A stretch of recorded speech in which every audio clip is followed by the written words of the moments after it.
अक्कलकुवा सोरापाडा या ठिकाणी श्री महाकाली माता मंदिर या ठिकाणी परमपूजनीय संत श्री तारादासजी बापू यांच्या निगराणीत व्यास गुरु पौर्णिमा व श्री हनुमान महाराज श्री शनी महाराज मूर्तीची प्राणप्रतिष्ठा सोहळा आजपासून सुरू झालेला आहे। मूर्ती स्थापना व प्राणप्रतिष्ठेचा सोहळा 3 दिवसीय असून कार्यक्रमाच्या पहिल्या दिवशी सकाळी 10 वाजता अक्कलकुवा सोरापाडा नगरीतून शोभायात्रा काढण्यात आली।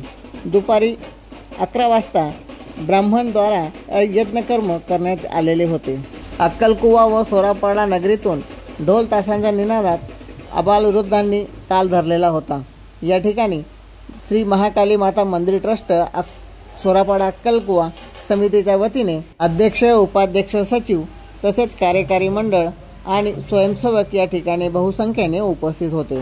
8 जुलैच्या रात्री 8:30 ते 11:30 पर्यंत आदिवासी हास्य कॉमेडी कलाकारांद्वारे मनोरंजनाचा कार्यक्रम आयोजित करण्यात आलेला आहे। यावेळी सोनारकर, रायसिंग पाडवी, लोयकर, नामू वळवी, कळवणकर, राजू गावित हे आपली हास्यकला सादर करणार आहेत व दिनांक 9 जुलै रोजी रात्री 9 ते 11 वाजेपर्यंत श्री श्री 108 श्री महंत परमपूजनीय संत श्री तारादासजी बापू द्वारा सत्संगाचा कार्यक्रम आयोजित करण्यात आलेला असून दिनांक 10 जुलै रोजी श्री हनुमानजी महाराज व श्री शनीजी महाराज यांचे मूर्तीची प्राणप्रतिष्ठा होणार आहे।